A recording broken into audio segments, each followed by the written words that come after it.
Walking is for people who are broke. Here's 3 things that broke people do that wealthy people stay away from. Number 1, watch TV. Radio is for people who are broke. Guys, we are facing a brand new pandemic. Not one that has anything to do with the number 19. We are now dealing with something far, far worse. And if you've been on social media at all whatsoever over the last few years, you've already encountered it. It seems like ever since about 2020, there's been this new wave of, quote, influencer. A new species, if you will, where it's just some random guy you've never heard of telling you that you're not manly enough and that you're not doing enough to become the world's next billionaire. Now, for the most part, I blame this on Andrew Tate because it seems like with him came all of these copycats, and since then, it's been a wave of nothing but these alpha male business guru losers who have nothing to offer you but a $1,000 course on how to add an Amazon link to your Instagram bio, and that's about it. You'll see them on TikTok or Instagram talking about things that are for broke people, because guess what? That's what Andrew Tate used to get famous. I remember the clip that pretty much blew Andrew Tate up was him talking about how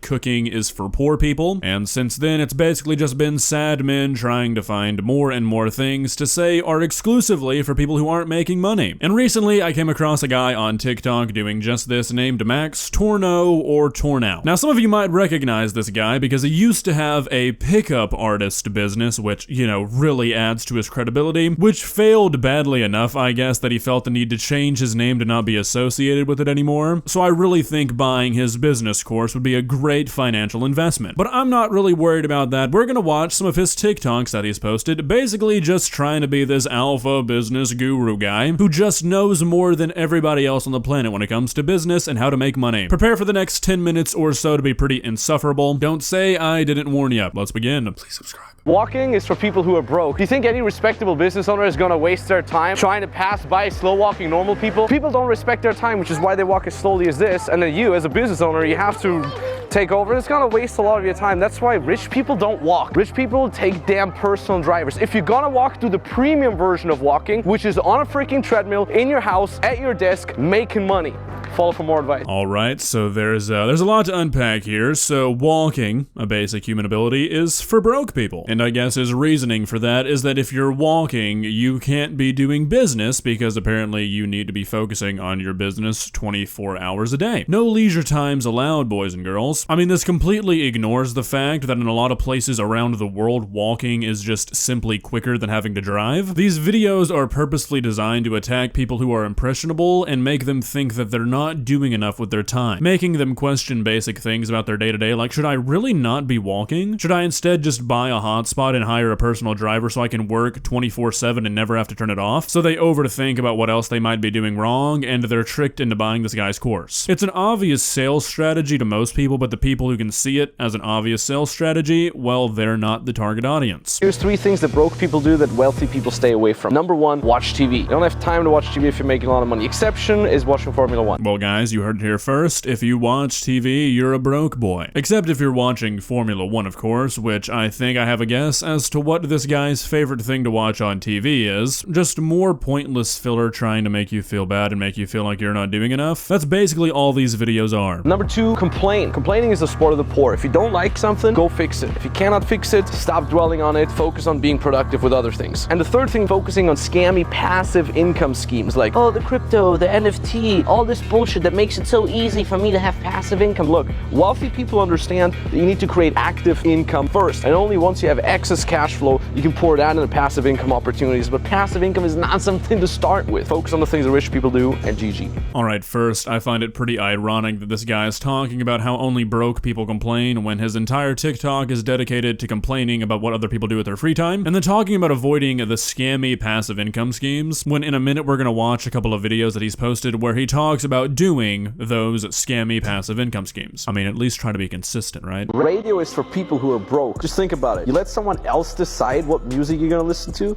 You're listening to music anyways. Blast an audiobook or a damn podcast and go make damn money. And not have some freaking B-level DJ jam some charts bullshit down your cranium. You're way better than that. After I saw this video, I really started to question if maybe this is just some sort of satirical take on these guys, but I really think it's serious, which makes this video so laughable. So don't listen to the radio because somebody else gets to decide what music you listen to. Instead, go listen to a podcast, which is definitely not just people talking and basically deciding what you're hearing as well. And then the icing on the cake is that he consciously chose to put music in the background of the video where he's talking about how you shouldn't listen to music. I mean, come on, dude. Why are you listening to music, man? Go make that money, Max. How to make 10K a month from home. There's a lot of great business models out there and each of them work. However, some are more difficult than others. For example, drop shipping, really difficult because you need a lot of money to start. Or affiliate marketing, really difficult because only the top 1% actually make money. Or high ticket closing where you need to learn how to close and then you need to find a partner. There's one business model out there that is very easy to start, that doesn't cost any money to start, and that is online coaching or service providing. Alright, so don't focus on passive, scammy income schemes, but if you want to make $10,000 a month, well, you should start dropshipping or do online coaching. It's like he says one thing, and if he doesn't contradict it in the same video, he's gonna do it in another. Would you pick money or fame? A lot of people nowadays will want to be famous. They want to have freaking TikTok 1 million followers. That. You have zero freedom if you're famous. I would always take money over fame. Do you know what the CEO from IKEA looks like? I don't know either, but this guy is probably making billions. So how free are you really if you walk down the streets, people recognize you, yeah, maybe you feel cooler, and maybe your little fragile ego finally feels worthy of something, but I'd rather just make a ton of money, have nobody know who the I am, and just enjoy life to my fullest. Alright, so a person wanting to be rich rather than famous, there's nothing wrong with that, and I think most people would probably agree to that, but it's just the way he's framed it. So he's on every single social media platform there is, yet he'd rather nobody know who he is and just enjoy life to the fullest. Also, he doesn't want to be seen as famous, yet he's posed this fake interview where he's hired this woman to make it look like he's being interviewed, making her ask these pre-written questions by him to make it look like somebody actually wanted to interview him. That doesn't really track. Talking about fragile egos while he's staging an interview, I feel like there might be some projecting being done in this TikTok. There's people going on vacation, playing video games, smoking weed. They're basically making a couple thousand a month for their job. What the f is this? It's totally fine to go on vacation if you're happy. But then there's people who have goals who say, one day I want to have my own business, yet they go on vacation. If you really want to do that, why the hell do you go on vacation? I never do nice things for myself. I make myself deserve them. If I go on vacation, I go on vacation after I reached XYZ milestone. You should push and deserve these things. This is not only terrible advice because it's saying that if you have a goal, you should not be able to take a day off or take a vacation until you meet that goal, but also because studies have shown in the past that certain incentives actually hurt your work performance. Like there was a study I remember where children were drawing and they enjoyed drawing. They like reported enjoying doing this activity. And then once an incentive was provided, like if they draw a certain amount of pictures, they get money, they stopped liking it as much. Not everything needs to be incentivized. Sometimes you should just do something because you want to do it. You know who gets up in the airplane first? Broke people. I mean, what the are you doing? I gotta get up, I gotta get out of the airplane, I gotta get out of here. The airplane just parked and you're standing in front of a closed door in the aisle and you're staring at the guy's back head in front of you.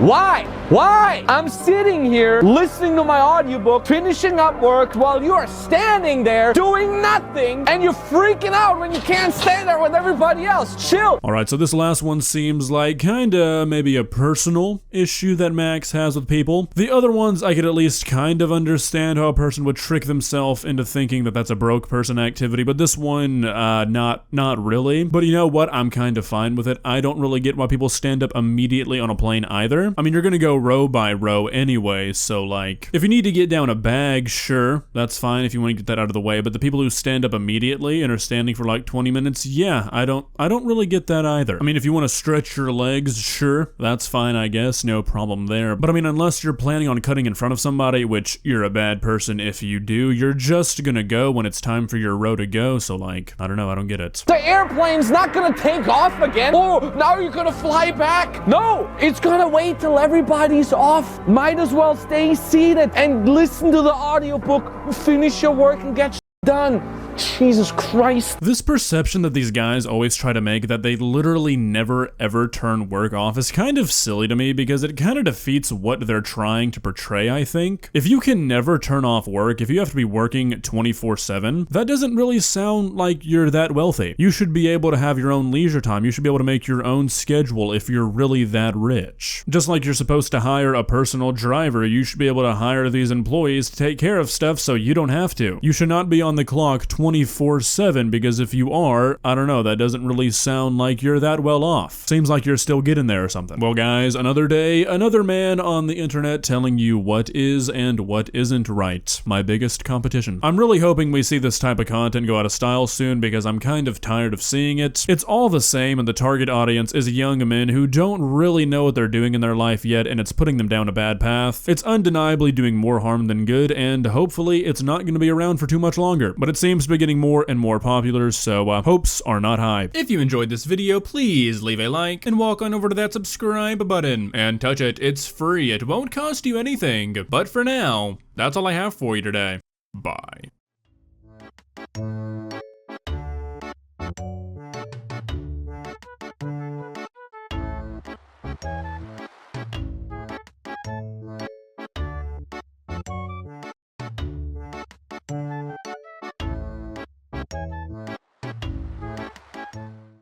Subscribe.